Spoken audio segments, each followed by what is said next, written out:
Welcome to Love Talk. My name is Gregory Morgan. Thank you for joining me. Relationships that just happened to you, you couldn't help it, are a perfect setup for that relationship, whatever caused it, since you don't know what caused it and you have no choices over it. When those things go away, when those things disappear, and I can tell you this from living long enough that no matter what you do, things will change. Okay? No matter what you plan on, no matter what you create, no matter what voluntarily and with all your consciousness and awareness put your attention on, it will change. Nonetheless, it will change. Nothing stays the same except things like diamonds, and even those things are changing. Things change all the time because human being, ing at the end of a word, means a process. A human being is a process of self-discovery. We don't know what all is possible for human beings, do we? We don't actually know everything that's possible for human beings. Human beings have hidden treasures, hidden potentialities, hidden abilities that we haven't even explored yet. We think, oh, this is it. We're at the height of evolution. No, we're not. We don't even know what's possible in consciousness. We don't know what's even physically possible. World records are broken every day in sports. World records are constantly being pushed beyond their limits. Technology is constantly pushing human ability to communicate, to know things, to have information, to make decisions. The limits of that are being pushed every day. And since we're speaking about limits, I'll talk about the limits of what you believe is possible, because that will determine the outcome of your life. So I'm going to come back to that subject in a minute, because what you believe is possible creates boundary conditions, creates the conditioning for the life that you get to have inside of that context. Now, context is something that holds everything together, and context is decisive. A shift in context will change the entire process of your life. It'll change the entire perspective. In other words, how you see your life and how you see yourself as a part of it, and how you see yourself in relationship to everything and everyone in it, your perception, in other words, and therefore will determine who you will be, the process of your beingness. So context is decisive. How you contextualize or how you hold your life will decide the outcome of your life, literally. It'll even determine things like how long you will live, how healthy you will be, certainly how happy you will be and how fulfilled you will be, how successful you will be, how loved you will be, your capacity to love and relate to others and have compassion and forgiveness and self-fulfillment and artistic expression and creativity. All of those things are processes who find their source, their energetic source, in who you're being. And if who you're being is limited by the context or the belief system and the value system in which your life is held, then those are boundary conditions, and it will not go outside of that unless and until you do certain processes that we at Embrace Growth happen to be experts at. We happen to be experts at producing processes and environments in which it is predictable and almost certain that you will have an expanded awareness experience of yourself, an expanded consciousness of who you are in your life and your relationships, such that you will go and handle whatever is out of order in your life. You will become empowered in your life, and you will be your own best teacher when it comes to mastering your own life. Today we're talking about how to create more love and joy and abundance in your life by consciously creating your relationships instead of simply falling into your relationships and hoping that it all works out, and then when it doesn't, being devastated and needing to go to a therapist to find out the source of why that went wrong, how to fix yourself, and to try to explain by looking into the past why your relationships didn't work out. And a lot of people come to us, especially because there's a lot of psychology shows. So people have become more or less what I call armchair psychologists, meaning they sit at home in their armchair. They don't really go to study psychology or know anything about psychology except what they've seen on television or heard on radios. And maybe they've read a book or two that were written by psychologists. So now they consider themselves to be qualified to make psychological analysis of themselves and others. There's something kind of funny about that, especially when you take into consideration that the entire premise of psychology is that something in the past determines who I am right now and therefore who I will be in the future. So any problem that I have, any issue or problem that I have, is a result of something that, listen carefully, happened to me in the past. So happened to me is a victim position. In the world of cause and effect, we live in a cause and effect universe. I think there's pretty irrefutable proof that there's cause and effect. Now, I said irrefutable, however, it is being refuted many, many times, both spiritually and on a quantum physics level. Because when you start really searching for cause and effect, what you come up with is a paradox. What you come up with is something that does not follow logic. It does not follow logic, and the logic, of course, is that there's a cause and then there's effect. This happened and it made that happen. And so if you want to find out why this is happening and keeps happening, where should you look at? In the past to find out what caused it. That just totally makes sense, doesn't it? Yeah. What if you found out, as certain Buddhist texts teach, specifically the Lotus Sutra, talks about the simultaneity, meaning the simultaneous occurrence of cause and effect. They are inseparable, like both sides of your hand. Cause, effect, cause, effect. You can't have one without the other. So what if, in the world of cause and effect, as you drill down into it, you only have cause? Ultimately, there's just cause, and this is what they're speaking about in the Tibetan texts of the Lotus Sutra, I spent about 10 years with, is that there's only cause, and that all the rest of it is effect. Everything that you are experiencing, in your life is an effect of a cause. What cause? The cause that you're causing. Who's it happening to? You. Who's experiencing it? You. The causes that you set in motion from one second to the next are producing the events that you are experiencing from one second to the next. You are constantly at cause. That's why I was speaking earlier in the show. I said human being is a being process. It is a process of causing and experiencing simultaneous cause and effect. Now, how does this apply to you and your relationships? How does this apply to you and your life? Well, it is your life, because whose life is it? Who's experiencing your life? And who's causing your life? Because if you think somebody else is, then you are having an inauthentic relationship with reality. You're having an inauthentic relationship with reality, that's all. Bad or wrong, it's just not very effective. See, if you're not able to distinguish what's causing the life that you have right now, then you will be powerless to cause it to be different. You'll be powerless when it comes to making something happen, because you will not be being cause. In fact, when we use this word be cause, we are always referring to a cause other than ourselves. We say be cause. Circumstances caused this. Relationships caused this. My mother caused this. Caused me to be like this, and therefore I did that, and that's why my life looks like it does. As we began searching back in time to find out the cause of why your life is a mess, or your relationships don't work, or your finances are failing, or your health is no good, then you begin to, if you're looking in the past, you will find some interesting information. However, you won't find the cause. The cause is always right now. You are always being the cause of your experience of life. So how do you get a hold of that? Because every second of your life is passing so fast, and it's there it went again, there it went again, there it went again.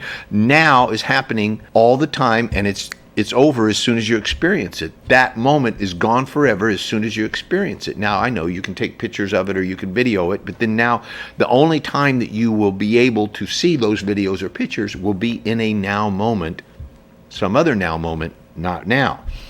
It's interesting that the fact that everybody has a telephone now that has a camera on it that can take videos and photos, the past and present have come together very quickly, haven't they? We currently have a very different sense of time and space, different sense of history. We have a very different sense of our place, that is, who we're being in time and space and in relation to other people. How can I create a greater context for you so that you can begin to experience yourself more fully and have more powerful relationships? Relationship happens on several levels, and the first and foremost is your relationship with yourself. I've been talking about this from the beginning of the show. Who are you being? What are you conscious of when you are alone, when you're just getting dressed or tying your shoes or having a shower or driving in your car? Do you like that person? Is that somebody that you would want as a friend? Is that person good company? Is that someone who you respect and admire, you would look up to if you met someone like you, the one tying your shoes, the one being in your clothes right now? Okay? Do you like that person? Can you look them in the eye in the mirror and say, I really love you and I respect you. You're doing a good job of being you. Thank you for all that you've done to make this life awesome, to make this a great life. Do you have that kind of a relationship with yourself? If you do, congratulations, awesome, you're on the right track. We can go to the next level now. If you do not have a good relationship with yourself, what do you think your first priority should be? Because it's not to go out and get a relationship with someone so that you can feel better about yourself. That's the last thing you should do. The first thing that you should do if you don't feel good about yourself is to sit down and really have a good conversation with yourself. Like, what do you need? Do you need to reach out to a coach or to a therapist or somebody and get some help? As long as it's a sincere reaching out, like, you know what, I've run up against a wall, or I've reached a barrier, I've reached a boundary condition in my thinking, I've reached a place where I'm stuck. I don't know what to do. Teach me. And in those situations, what is going to be the most beneficial to you is to humbly ask for help and humbly accept that help, especially if that help sounds like something that is beyond your current understanding. That's probably where you need to be looking. Inside of your boundary conditions, there's no solution to your problem, because if there was, you would have found it already, right? No. Inside the boundary conditions of your thinking, the only solutions that you've ever come up with have given you more problems. When you ask for help, when you ask for coaching, when you ask for support, don't ask somebody that's got the same problems as you. Don't ask a peer who is struggling with the same types of stuff that you're struggling with. Ask somebody for whom that issue is not an issue anymore because they mastered it a long time ago. Ask somebody who is actually qualified to take you beyond the boundary conditions of your thinking. And not everybody is qualified to do that.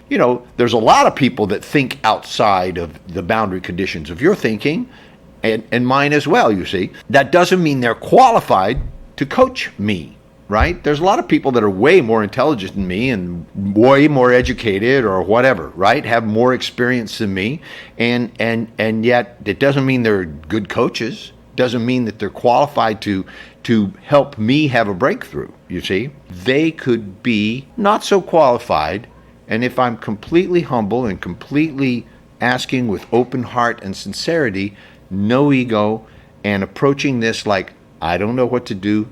What do you see? Just tell me what you see. Then you take that information, you try it on, you see if it fits.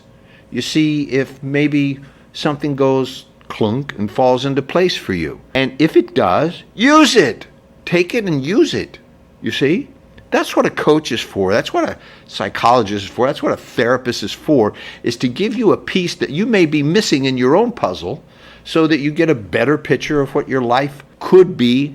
I'm not going to say should be, but is possible for your life, you see. To spend years and thousands of dollars and, weekly sessions of drilling down deeper and deeper and deeper and deeper and deeper into your past and all the screwed up stuff that's happened to you and all the screwed up things that happened to your parents and your brothers and your sisters and your culture and your religion and your society, and drilling down, what that does is it brings up all the sludge of the past, which is better, as far as I'm concerned, to leave in the past. It's already over. It happened. It's done. So what? Why are you carrying it around as if you're, permanently wounded? You're not wounded. You may not like something so much that you feel like you're wounded, but basically you're functioning. And if you're functioning well enough to take a full assessment of where you are right now and where you would like to be.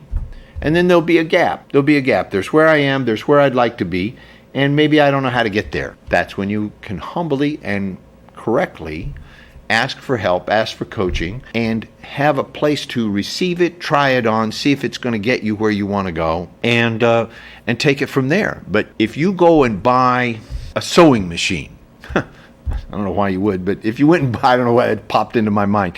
If you went and bought a sewing machine, whose responsibility is it to get value out of that sewing machine? Let's take something less complex, because most people can't operate a sewing machine. It's one of the things that I happen to know how to operate, but I'm surprised that a lot of people don't. If you buy a hammer, whose responsibility is it to get use and value out of that hammer? That would be you, right?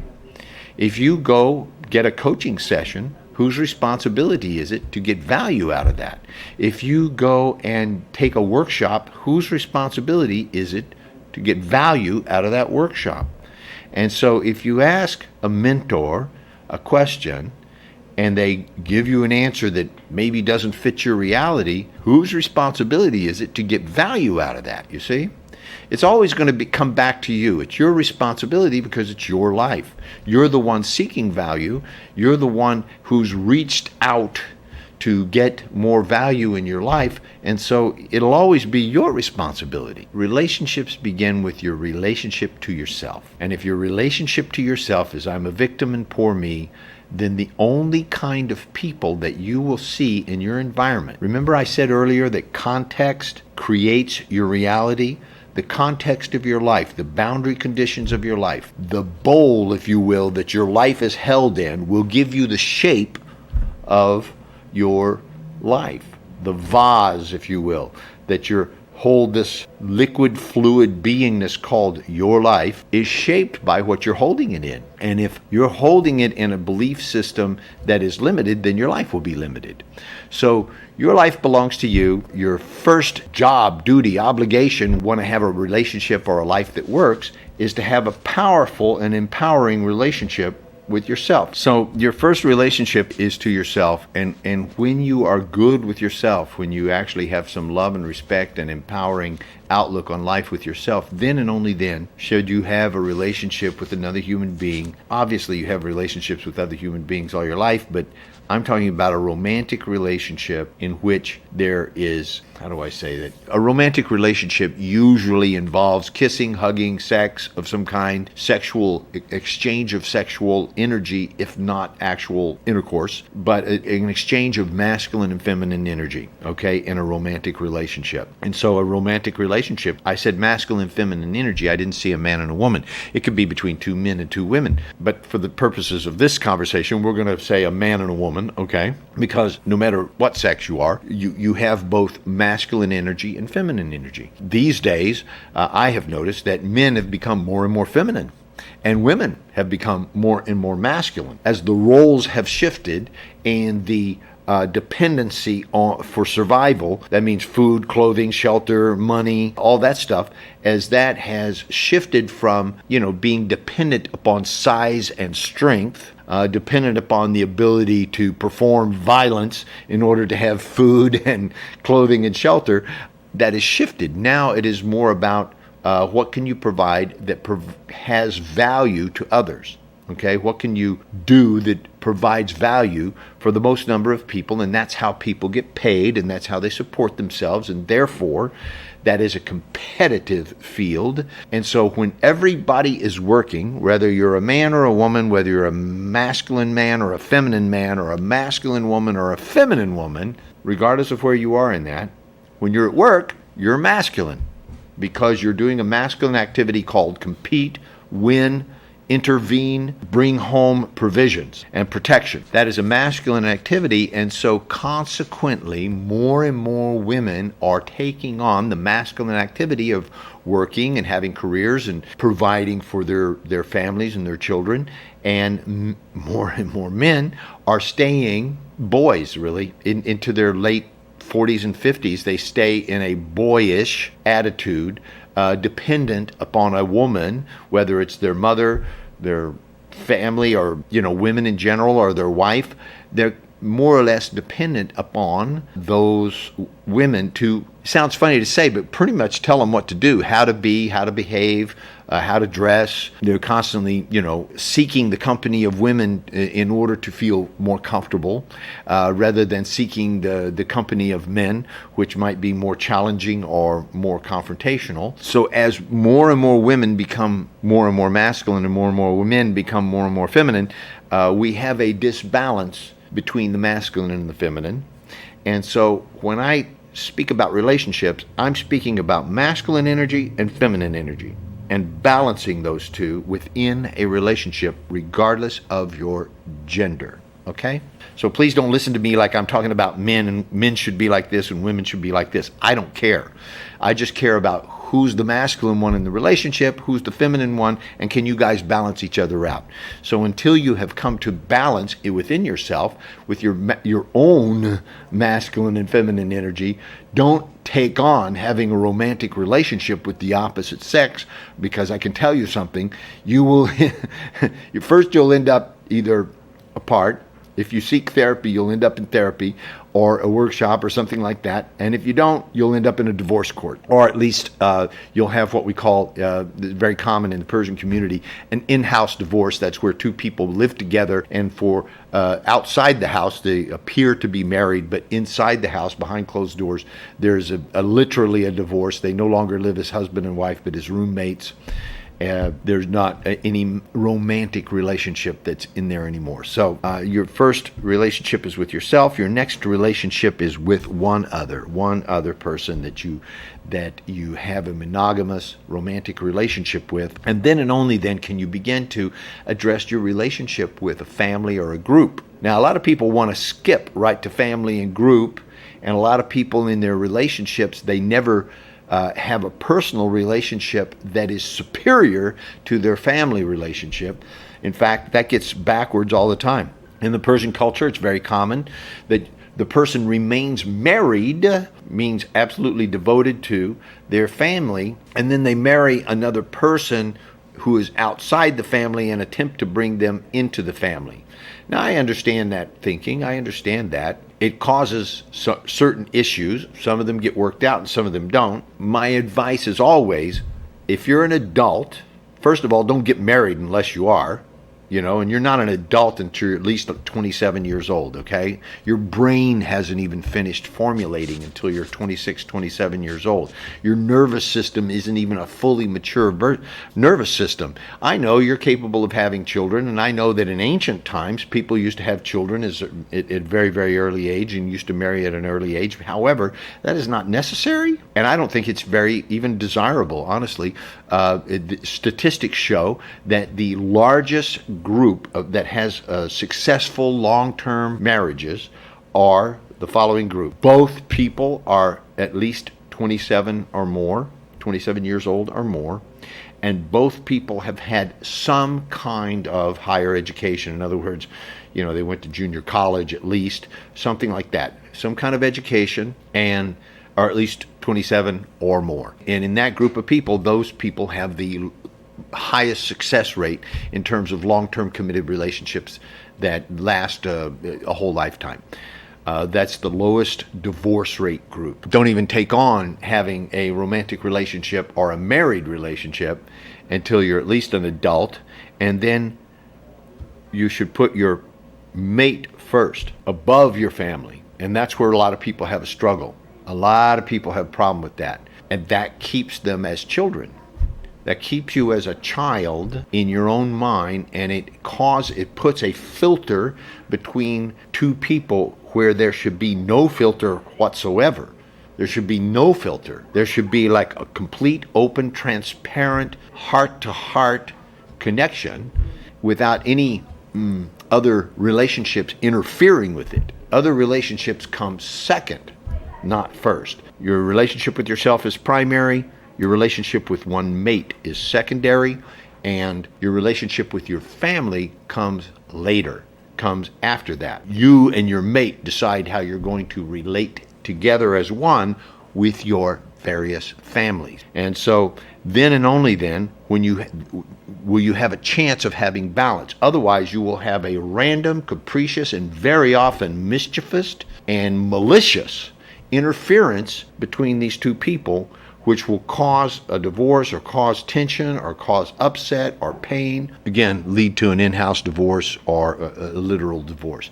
After you have mastered and fulfilled your relationship with your family or group, a family or a group, a family is a group, okay, it's a very close group, but it's a group. Then and only then can you actually begin to expand outside of that to other groups. In other words, the group at work or the group at your church or temple or religious gathering, or maybe a group of people that you've done seminars and workshops with. There's large groups of people around the world that have done Embrace Growth workshops, and completely spontaneously and naturally, I say, without much prompting from us, they have formed groups around the world. There's groups, Embrace Growth groups, in about, I think it was 37 different cities in about a dozen different countries that meet together, that share their experiences together. Why? Because they've had an unusual experience that most people will never have.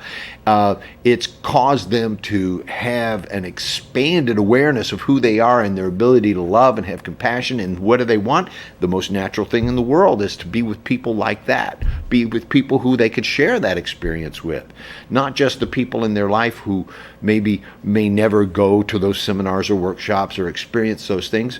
So it's important that they have somebody else who at least they have this common bond, because something is happening in those workshops that is not happening out there. It's not happening out in the world. It's a highly specialized religious, but I would say sacred space. By sacred, I mean scarce, I mean private, I mean uplifting. And the work that we do in those workshops can't just happen anywhere. You can't do it in a restaurant or a park. You can't do it, just any place. It has to be in a very special environment that we create with our assistants, so that the person is safe to experience those things that maybe have been a barrier to them in their life, that may have stopped them, a place where they didn't feel safe and now they feel safe, an environment in which they know that what happens there will stay there. It takes something to create that environment, and then to guide people through processes of consciousness and awareness so that they come to their own awakening.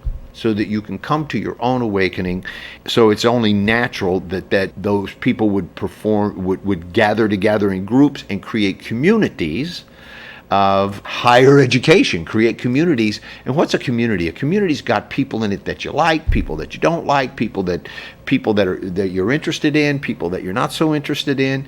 It's got a whole bunch of everything, right? A community, in order to be a community, has to have a little bit of everything in it. So we have begun to create communities, Embrace Growth communities, all around the world. I'm always saying, my evil plan is working. Yes, it is. My plan has always been to create communities of wisdom and contribution, in which children admire and love their parents, and the parents love and admire each other, and each one is supporting the other and growing and developing, so that they have the absolute best chance possible of having successful relationships, successful businesses, healthy bodies. They naturally, as their own self-expression, your self-expression, want to contribute and give back to the world. Do something to make the world a better place.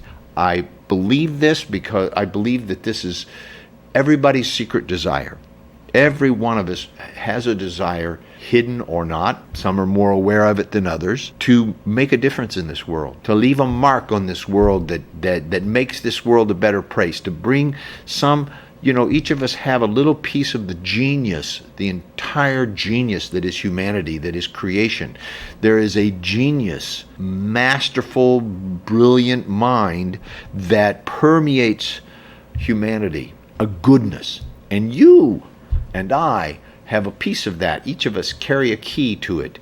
And if you don't give it, if you don't give your key, if you don't bring your light to the world won't have it. Somebody else may bring something else, but it won't be yours. The unique, coded, encoded piece of humanity that is your unique expression of all that there is, all the genius that there is. So, yeah, do I want to create communities in which every person brings forth their absolute best? You bet I do. I say, I have betted that you do. I'm betting my life, my career, my reputation, my company, my personal income, all of it. I'm on that you want to give your special gift to the world. And so that's why we create these embrace growth communities. But after people have created communities, what keeps a community together, what keeps a community moving forward is, I'm going to say, organizations and institutions. They're a organized way of causing a community to continue to grow. Now, an organization is nothing more than a group of people who get together and say, we're going to accomplish this task, we're going to serve this purpose, this is our mission statement, and in order to create or cause or make happen this mission, this purpose, we're going to do certain things and we're not going to do other things. In other words, we're going to distinguish this organization or institution by having its purpose live on through an organized way of thinking or being. Now, there's a danger in that, I tell you, and I've experienced it firsthand a number of times.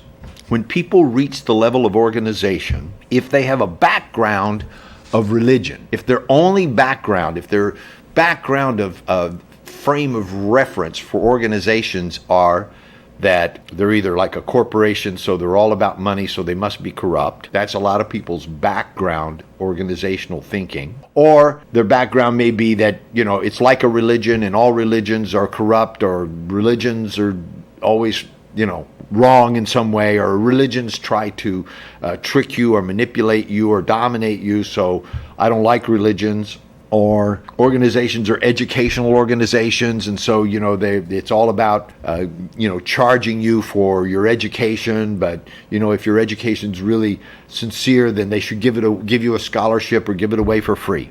So people have different backgrounds about organizations, and so as soon as you say, let's get organized so that this wonderful experience called Embrace Growth, or a community of love, or a heartfelt experience of growth and development may continue on into future generations, so that when we're gone, there's still something that's left that others can grow into as they get to the level where they want to take on having their community grow into something that actually makes a difference in the world. When an organization becomes about its own survival, it's already lost.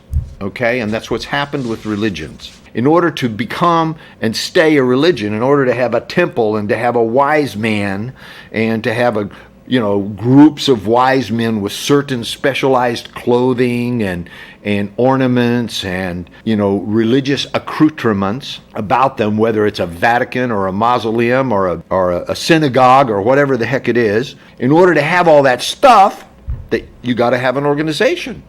And people have got to put money into that organization, and then that's the danger, you see. I told you there's a danger with organization, but this is a level that people have to get. Once an organization becomes about its own survival, then it's already lost. An organization whose purpose is to cause its ongoing survival is lost. An organization must survive, yes.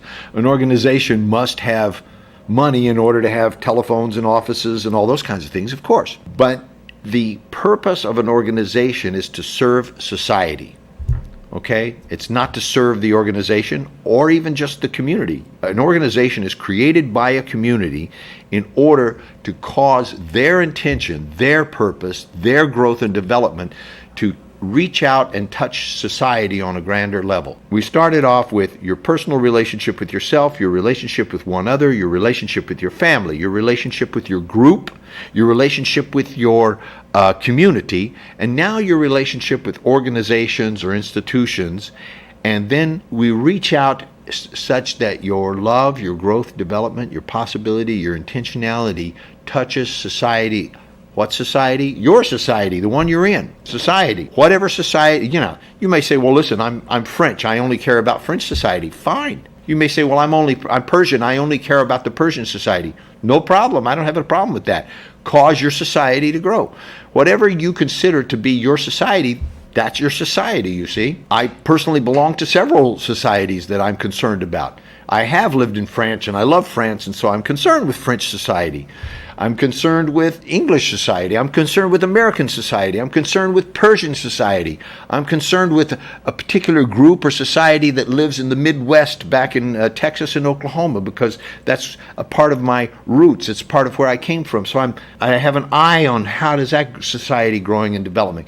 So you see, whatever you consider to be your heartfelt connection to a society, that's your society, and you should cause it to grow and develop. And if you can be a participant in an organization that actually touches that society and causes it to grow and develop, then I assert that you will experience a personal sense of purpose, self-satisfaction, self-fulfillment, self-expression, and that would not be there were there not some form of organization causing that to continue to be. Beyond society, your relationships reaches the world, humanity itself.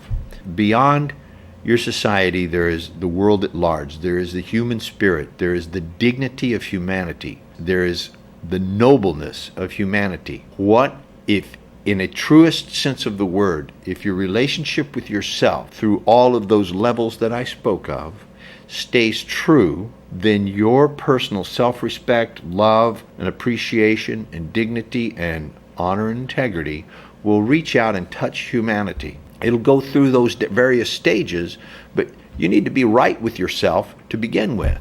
You see, you need to be right with yourself before you can be right with one other. Inside of this larger context, my relationship to humanity, my relationship to the world at large, can I bring honor, integrity, love, respect, nobility? Can I bring all of those values that personally animate my life? Can I bring that out to humanity itself using, as I wouldn't call them stepping stones, I would call them arenas of expression, arenas of self-expression. In other words, realms of relationship. Can I use and participate and be fulfilled in each one of these realms of relationship that radiate out from my own heart to one other, to a family, to a society and a group, to a community, through an organization that would allow me to touch the world? Can I do that? Is it something that I find is my own personal self-expression? You may want to create your own organization, and that's fine with me. I don't.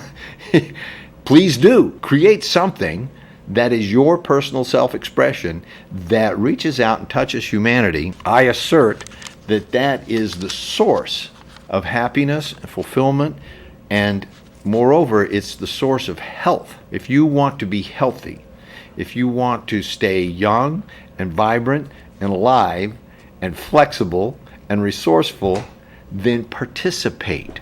Participate in something that causes the expansions of humanity, that causes the growth and development of others. I promise you, there's nothing more fulfilling, more joy-giving, so that even when something bad happens, something that you hadn't counted on, or something that you're disappointed in, sometimes people will actually unfairly criticize you or attack you and tell lies about you or attempt to harm you in some way. It happens.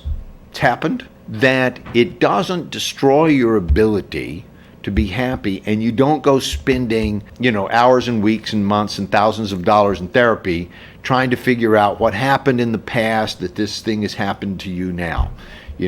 So you're not trying to psychoanalyze yourself and somehow come up with a solution to fixing your problem by digging down into your past. Again, I say, your past is interesting. How you got there is of passing interest. But where do you want to be? Where are you now and where do you want to be? Those are really the only 2 points of reference that actually have any bearing, because the gap is not between where you are now and where you have been. That's a huge gap, but it's not one that you can really do much about. What actions are you going to take to change the past today? The only actions that you could take would be in the present moment anyhow. That's all you've got, is all of your power, all of your resources, all of your experience is always happening right now.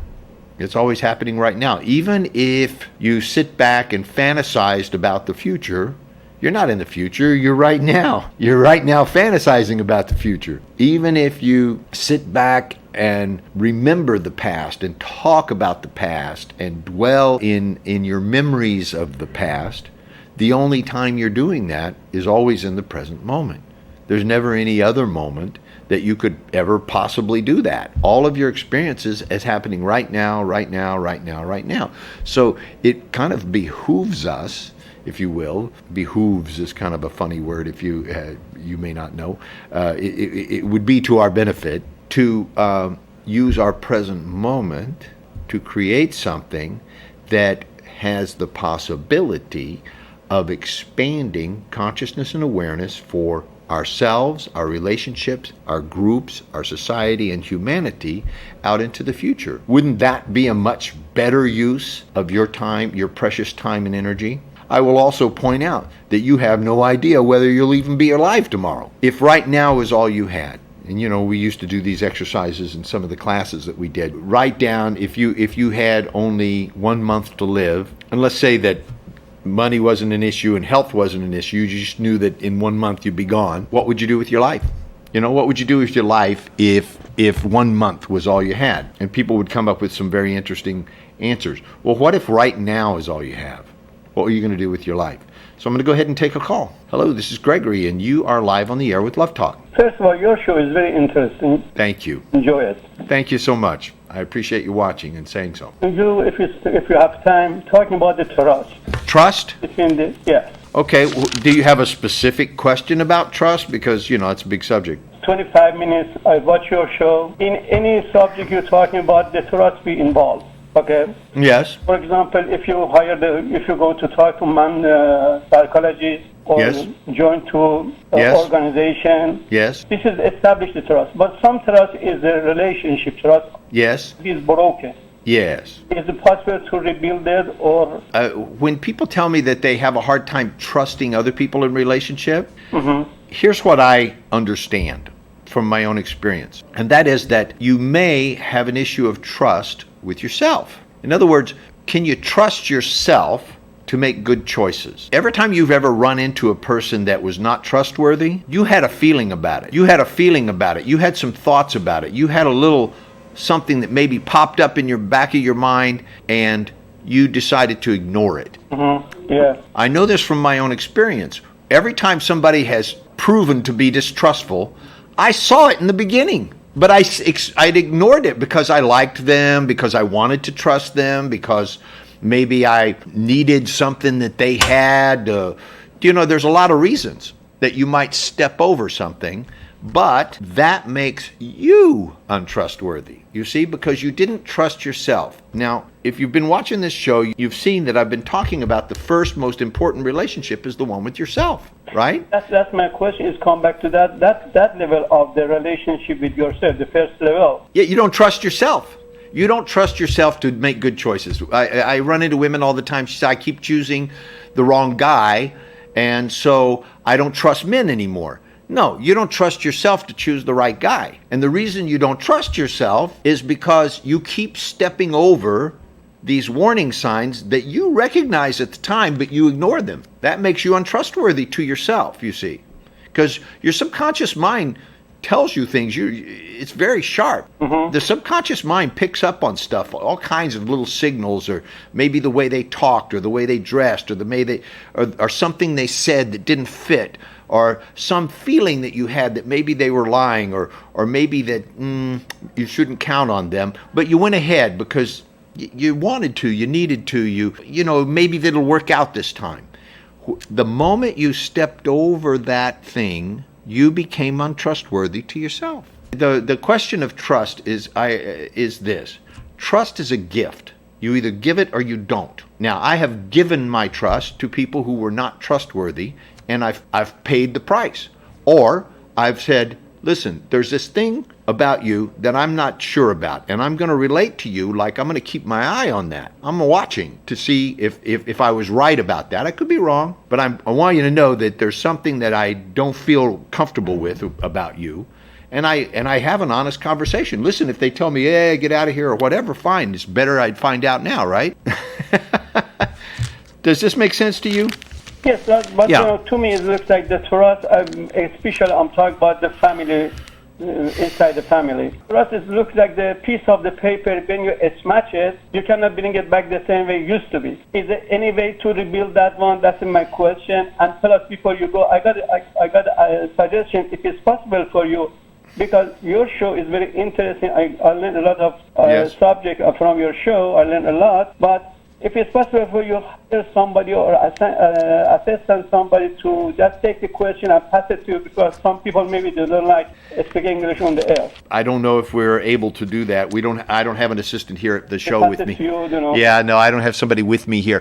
So thank you for that suggestion. I'm going to do my best to answer your question, but I think we're out of time. So I'm going to go ahead and let you go, but I'm going to go ahead and listen, and I'll tell you what I think about that question, okay? Thank you. Yeah. So I'm going to wrap it up.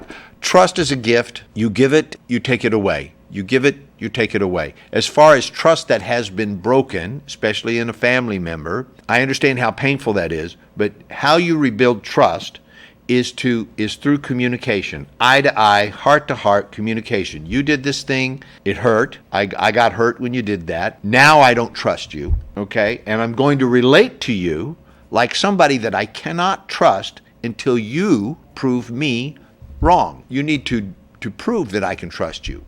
And I'm willing to, I want to, I'd love to. However, I don't, and I can't, and I won't until you have proven me that I can trust you.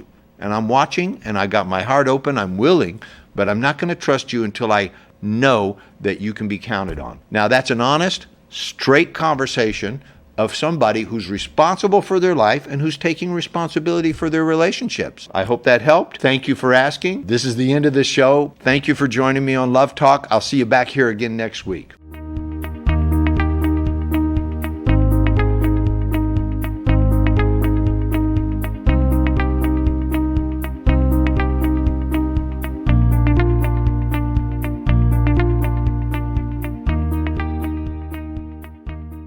قدم به قدم، از آشنایی تا عشقی ماندگار، توسط خانم دکتر آزیتا سایان. هر کجای رابطه که هستی، پیش از شروع، ابتدای راه، قبل از ازدواج و یا مزدوج و بچه دار، با شرکت در این سمینار خارق‌العاده عشقی ماندگار در زندگی خود خلق کنید. اگه واقعاً بخواید که فکر بکنید که من مرحله به مرحله چجوری با یه کسی آشنا بشم و چجوری رابطه رو تشکیل بدم که تبدیل بشه به یه عشقی که ماندگار باشه توی زندگی من، حتما بهتون توصیه میکنم اوناییتون که واقعا براتون مهمه یاد بگیرید این مراحل آشنایی تا نگه داشتن یه رابطه. حالا همه میگن خب من نمیخوام ازدواج کنم، منم اصراری ندارم کسی نمیخواد ازدواج کنه، نکنیم، ولی لااقل یاد بگیریم یه رابطه سالم رو بتونیم نگهش داریم. دوشنبه 25 نوامبر در هتل دابل تری بای هیلتون سانتا مونیکا. بلیط‌های خود را همین الان از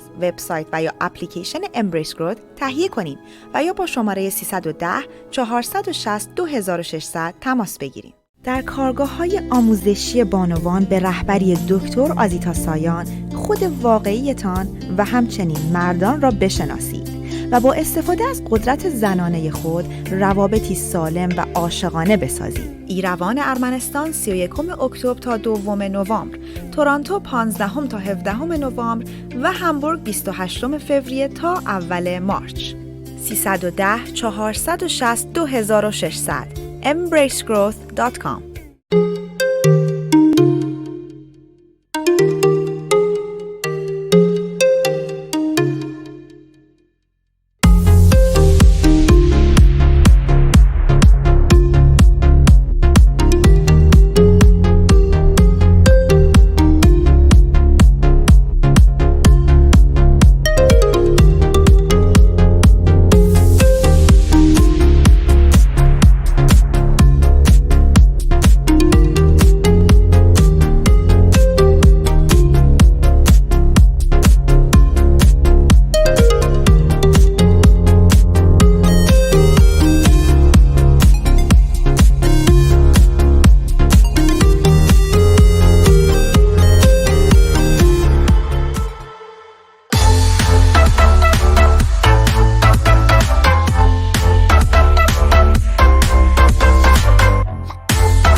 یک مرد منحصر به فرد، مسلط، متمرکز، قابل اعتماد و رضایتمند باشید. کارگاه شرافت، عزت کلام و مهارت به رهبری دکتر آزیتا سایان. ایروان ارمنستان 15 تا 17 آگوست، تورنتو 20 تا 22 سپتامبر، همبورگ 18 تا 20 اکتبر و لس آنجلس 13 تا 15 مارچ. برای اطلاعات بیشتر با شماره 310 460 2600 تماس بگیرید. اپلیکیشن Embrace Growth. با ساختن اکانت شخصی شما می توانید وارد پروفایل خود شده و تنظیمات آن را تغییر دهید. به تمامی رویدادها و محصولات دسترسی داشته باشید. با چند کلیک برای سمینارها و کارگاه‌ها ثبت نام کنید و یا وقت مشاوره خود را رزرو نمایید. اپلیکیشن Embrace Growth را امروز از اپ استور دانلود کنید و به خانواده جهانی Embrace Growth بپیوندید. Embrace Growth has a new home online where you can easily register for workshops and events, order from the online store, and be part of the worldwide community of Embrace Growth graduates. You'll be able to see Dr. Rosita Sayan and Mr. Gregory Morgan in your favorite seminars. Visit us today at embracegrowth.com. قدم به قدم، از آشنایی تا عشقی ماندگار، توسط خانم دکتر آزیتا سایان. هر کجای رابطه که هستی، پیش از شروع، ابتدای راه، قبل از ازدواج و یا مزدوج و بچه دار، با شرکت در این سمینار خارق‌العاده عشقی ماندگار در زندگی خود خلق کنید. اگه واقعاً بخواید که فکر بکنید که من مرحله به مرحله چجوری با یه کسی آشنا بشم و چجوری رابطه رو تشکیل بدم که تبدیل بشه به یه عشقی که ماندگار باشه توی زندگی من، حتما بهتون توصیه میکنم اوناییتون که واقعا براتون مهمه یاد بگیرید این مراحل آشنایی تا نگه داشتن یه رابطه. حالا همه میگن خب من نمیخوام ازدواج کنم، منم اصراری ندارم کسی نمیخواد ازدواج کنه، نکنیم، ولی لااقل یاد بگیریم یه رابطه سالم رو بتونیم نگهش داریم. دوشنبه 25 نوامبر در هتل دبل تری بای هیلتون سانتا مونیکا. بلیط‌های خود را همین الان از وبسایت و یا اپلیکیشن امبریس گروت تهیه کنید و یا با شماره 310 460 2600 تماس بگیرید.